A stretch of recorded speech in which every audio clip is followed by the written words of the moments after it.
Hello, everyone, and welcome again to the Unfound YouTube channel. I am your host, Ed Densel. Today, I want to do a little diagramming of some of the locations involved in the disappearance of Jackie. His nickname is Bucky Letney. Jackie Bucky Letney, who disappeared from Alaska in seemingly February of 1987, so about 33 and a half years ago. I had his daughter Connie on the episode as the guest.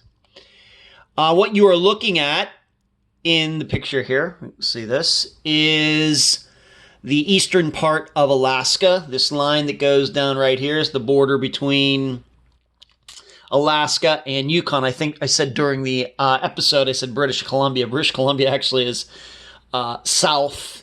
That's how North Alaska is, that it's actually the Yukon Territory over here to the east. But this line is the boundary between Alaska and Canada, or the Yukon Territory. You will see here's Fairbanks, and down here is Tok or Tok, T-O-K. Let me maybe zoom that in a little bit more. Okay, if you can see that. I'm looking at this on my phone. And then over here, I know what you're saying. Well, why isn't Boundary over there? Well, as far as Google is concerned, Boundary does not exist. Boundary, Alaska. So the closest place I could find is this place called Jack Wade. Yes, like a man's name. And Boundary technically is between Jack Wade and the boundary with the Yukon Territory. So in this very small area there is where Boundary is. And if you were to do a Google satellite map, and I'm not going to really zoom it in here, but if you were to go to that area and zoom in, you would see where Boundary, Alaska is. And probably the way you can pick it out is due to there is a very small landing strip there. I wouldn't call it an airport, but there is a landing strip right along this highway there. Now, we have to remember it's 2020. I think that Boundary, Alaska was a little bit different back then in the 1980s. There may have been some people who lived there. I understand that used to have a lodge there and some other things, but these days, I get the feeling that it's really just a ghost town. Boundary, Alaska does not even have its own Wikipedia page. Whereas my hometown of Leechburg, Pennsylvania, population 3,000, has a Wikipedia page. So when a place doesn't even have a Wikipedia page, that just shows you how small it is, or is it even really a place? But, so there are some things about this disappearance, we'll get into that right now, about mainly thinking about the envelopes that Connie and her sister received from their father in early 1987. If you will remember that the return address, at least the name, was for Boundary, Alaska. The postmark on it was from Tok or Tok, and I apologize for those Alaskans who know the proper pronunciation. But this is Tok right on this blue line. Right down here, right here, the was stamped. The letters, the envelopes were stamped from Tok, but the zip code. So it said Boundary, Alaska, but the zip code was for Fairbanks, which is right over here, and you can see the distance between roughly Boundary over here and Fairbanks is 302 miles. This is probably something maybe that locals better understand, or the post office people, of course, in that area understands much more than I would, or much more than Connie would. And we also have to think back in 1986, 87 terms that, but I guess in 2020 terms, there is something that does seem weird about that, because for The letters to be postmarked from Talk means there is a post office there. That's what that means.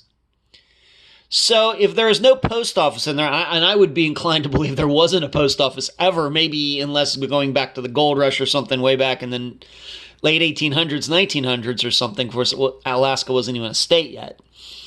There might have been a post office of some type over in this area of eastern Alaska, but by the time the 1980s rolled around, I'm not so sure. What I can't figure out is why he would put the return address up in the left-hand corner of the envelope as fair as Boundary, Alaska, but use Fairbanks's zip code. Why didn't he use Talk's zip code? And there is another place in here, in between here, right around Delta Junction right here, called Deltona. Now, my understanding is Deltona is, for some reason, a lot bigger now than it was in the 1980s. I think it has like 2,500 people there. Much more, maybe twice as many, if not more than that, since the 1980s. But maybe it even had a post office back then in the 1980s. But surely Talk did. Because once again, it was postmarked in Talk. So if he's writing these letters, these two letters, and putting a return address on them, why doesn't he put the zip code at least for Talk instead of Fairbanks? It's certainly possible that maybe he didn't know the zip code for Talk. Maybe, I guess that's a possibility. But I'm not sure that explains it. Once again, there's probably somebody who lived in the area or even lives there now that can explain that. I don't have any explanation for it. It could lead you to believe, I guess, a few different things. Maybe Bucky wasn't in the Boundary area at all. Maybe he was just in Fairbanks. Because you have to remember, even back then, they don't look at names. It helps if the numbers are messed up or something on an envelope. They don't look at names or street addresses until the letter or postcard, whatever it is, gets to that location. Until that point, they're just all going by numbers. For example, my hometown of Leechburg, Pennsylvania, the zip code is 15656. If I were to mail something from where I live now in Clearwater Beach, Florida to there, of course they have scanners and all those things now, but they're just looking at the number. They see 15656 and it's like, oh, this goes in this pile. And then it gets sorted again and it's sorted again. And it's not until that reaches the Leechburg post office that anybody even looks at the street address.